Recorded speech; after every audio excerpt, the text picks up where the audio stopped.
Hi guys, for today's video mag-unwrap tayo ng isang parcel na nabili ko sa Lazada. Lalagay ko sa aking motor na si Smash. Kaya huwag na tayo magpaligoy-ligoy pa. Buksan na natin tong parcel na to para makita nyo kung anong laman.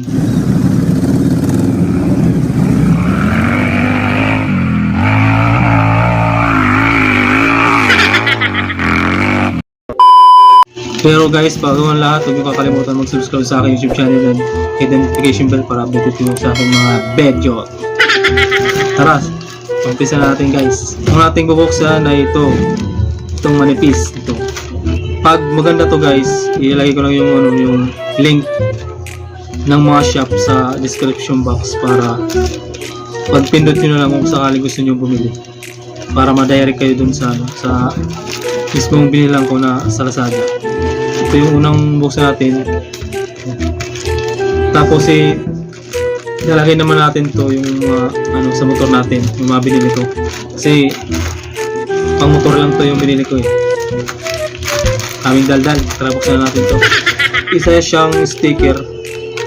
Ilalagay natin sa motor natin para dagdag pogi points yung motor natin.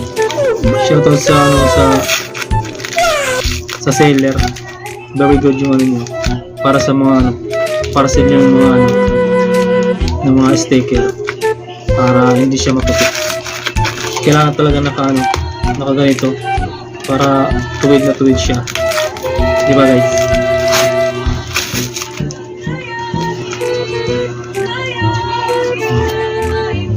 So yun guys, ito yun siya, diba? Tribal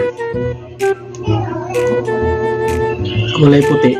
Tama naman yung tama naman yung in-order ko, tsaka ay yung dumating sa akin kasi ito talaga yung order ko, kulay puti kasi may item siya din.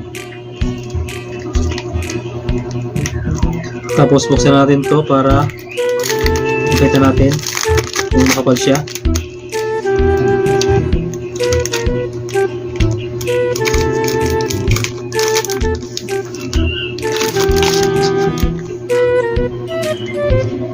So yung maganda siya. Sana madikit. Maganda siya. Medyo makapal siya na na sticker. Iwan ko lang kasi siguro makapal naman. Maganda yung design Ay lagay ko rin yung link niya para doon din kayo makabili kung sakali maganda po.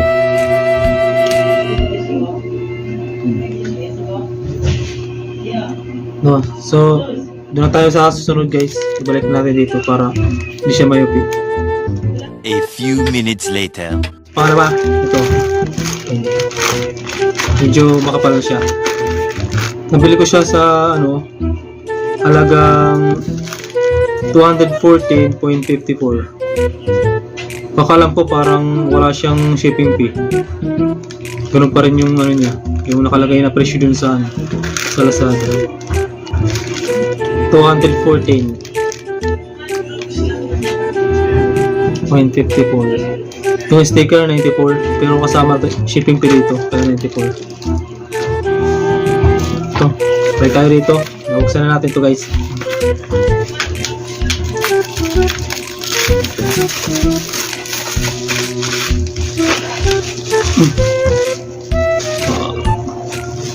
Alam ko guys, alam nyo to.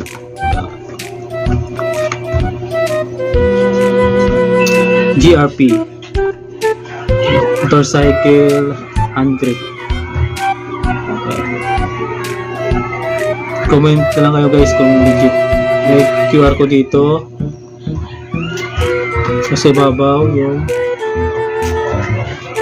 may makintab dito, yung GRP din nakalagay. Tapos buksan natin guys para malaman natin sa loob kung legit pa ito. Ipapalitan natin yung natin bago yun yung natin, yung hand grip dun sa motor natin kasi bago yung motor natin na Smash. Naisipan ko lang palitan. Maganda yung hawak. Ay, ito pala. Ito yung hinahanap ko guys. Ito yung hinahanap ko Ito pala nakalagay sa loob. So, tapos makikita nyo po, malaki tsaka maliit yung butas niya. Kasi ito, pang throttle talaga to. Ito naman yung pang kaliwa. Yung maliit yung butas. Di ko alam dito.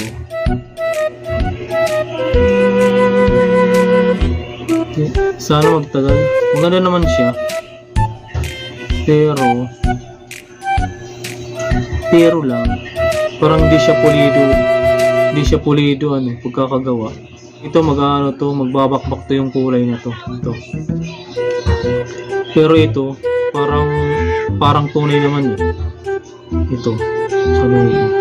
Ito parang magbabakbak to, parang pinturado lang.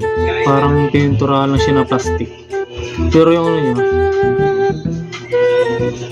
yung sa kaliwa, matigas. Makapal eh. Tapos yung kanan naman, malambot kasi maluwag. Pero sa kung makapit sa kamay guys, maganda yung pakiramdam sa kamay. Tapos yung pagkakagawa ng GRP, hindi pulido eh. Kasi may mga sobra-sobra siya. Yan. Kumbaga, guys, okay na rin to. Sayang eh, kakapit na lang natin to. Pero I think hindi legit. Kaya guys, hindi ko na lang nalagay yung link kasi alam ko hindi legit eh. Disappointed ako ng konti kasi masasabi kong hindi siya legit. Kasi dapat pag mga legit talaga pulido lahat yan. Kakagawa. Ito pulido, kakagawa. Makikita nyo may mga sobra-sobra yung mga mismong GRP na nakalagay. Hindi siya pulido, kakagawa. Ito naman pulido, di ba malinis. Yung isa hindi. Pero ilalagay pa rin natin to, tapos videoan ko na lang kung anong tsura niya. So yung guys, kita niyo naman po yung yung in-order natin na sticker sa Lazada. Ayun, ilagay ko siya sa bandang ibaba. Tapos minashing ko na rin po siya pagkatapos ko idikit. Tapos sa bandang kaliwa din. Kaliwaan po yung pagkalagay ko dyan kasi dalawa naman po yan. Yan po yung motor natin si Smash. Thanks. 1 minute 37 seconds later. So yun guys, kung nakikita nyo na ilagay na natin yung GRP hand grip natin. Yan, puging-puging yung motor natin, nalagdagan yung kapugian. Pero guys, kung napapansin nyo, hindi siya sagad na sagad kasi may nakakailag dun sa loob ng GRP grip na yan, sa loob na silver din. Naiilang siya, tumatama sa bakal o kaya tumatama sa plastic. Yan. Kaya ganyan lang yung pagkakalagay natin. Kahit pinutulang ko na siya ng plastic dun na yung mismong throttle kasi mahaba siya. Akala ko yun ang problema, hindi pala. May sumasabit talaga siya. Kaya yun lang yung inabuto. Pero kung mismong guma lang lahat yan, may papasok yan lahat guys. Pero sa atin kasi may silver eh. Kaya hindi siya tumatama sa loob. Yun guys, yun lang ang problema natin. Pero pinagsiyagaan na lang natin kasi wala nang problema eh. Pugi pa rin yung motor natin guys. Sama sa panonood guys. Thank you.